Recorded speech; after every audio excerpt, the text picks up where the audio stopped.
Dans le petit village de la baie, niché au cœur des collines, vivait une jeune fille appelée Matou. Connue pour sa beauté et son caractère fort, Matou menait une vie paisible avec sa famille. Pourtant, tout changea le jour du grand festival annuel de la baie. C'est là qu'elle rencontra Yaya, un garçon charmant du village voisin, à 5 kilomètres de chez elle. Le début d'une histoire d'amour interdite. Lors du festival, les deux villages se rassemblaient pour célébrer ensemble avec des danses, des chants et des compétitions de lutte traditionnelle. Yaya, attiré par la grâce de Matou, s'approcha d'elle avec un sourire confiant. Matou, bien qu'impressionnée par son assurance, se montrait d'abord distante. « Tu es belle comme le lever du soleil », lui chuchota Yaya. « Merci, mais je ne suis pas intéressée », répondit Matou en détournant les yeux, consciente des règles de son village. Malgré son refus, Yaya ne se découragea pas. Toute la soirée, il resta proche d'elle, partageant des histoires amusantes et lui lançant des regards complices. À la fin du festival, il lui proposa de la revoir. « Je sais que les règles de ton village sont strictes », murmura-t-il. « Mais quand le cœur décide, il est difficile de dire non. » Matou savait qu'elle jouait avec le feu. Les hommes de son village interdisaient aux garçons d'autres villages de courtiser leurs filles.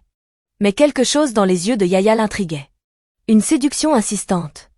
Les jours suivants, Matou pensait souvent à ce garçon audacieux. Puis, à sa grande surprise, Yaya commença à lui rendre visite chaque nuit.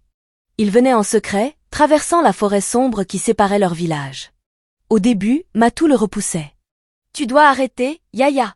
Si on nous découvre, ça finira mal. » Mais Yaya était déterminé. Il lui répétait que leur amour était plus fort que les traditions. Chaque nuit, il revenait avec des mots doux et des promesses. Peu à peu, Matou se laissa séduire, emportée par la chaleur de ses sentiments. « D'accord, finit-elle par dire une nuit, mais sois prudent. Ils ne doivent jamais savoir. » L'interdiction et les menaces. Pendant un temps, leur relation resta un secret bien gardé. Cependant, les hommes du village de Matou commencèrent à se poser des questions. Ils remarquaient que Matou semblait plus heureuse, plus rayonnante.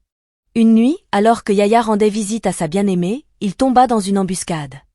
Les hommes de la baie l'attrapèrent et l'emmenèrent devant le chef du village. Yaya fut averti sévèrement. « Si tu reviens ici, garçon, ce sera la dernière fois que tu poseras un pied dans ce village. Pars et ne reviens jamais ?» Ils le rouèrent de coups avant de le relâcher. Matou, de son côté, fut également menacé. « Si on te surprend encore avec un garçon d'un autre village, tu le paieras cher ?» Malgré les menaces, Matou n'avait pas peur. Elle aimait Yaya, et rien ne pourrait l'éloigner de lui. Ignorant les avertissements, Matou continua à voir Yaya. Il se retrouvait désormais dans un endroit encore plus caché, dans la forêt dense entre les deux villages. Chaque nuit qu'ils passaient ensemble renforçait leur amour et leur détermination à rester unis. Pour Matou, chaque rencontre avec Yaya était une victoire contre les traditions qui tentaient de les séparer. Elle savait qu'il risquait gros, mais elle ne pouvait pas abandonner celui qui avait touché son cœur. Une nuit de pleine lune, alors que Matou traversait seule la forêt pour rejoindre Yaya, un silence étrange envahit les lieux. Les arbres semblaient plus sombres, et le vent soufflait d'un murmure inquiétant. Matou avançait prudemment, chaque pas résonnant dans le silence oppressant. Soudain, une ombre massive apparut devant elle. C'était une créature étrange, ni tout à fait un animal, ni tout à fait humain.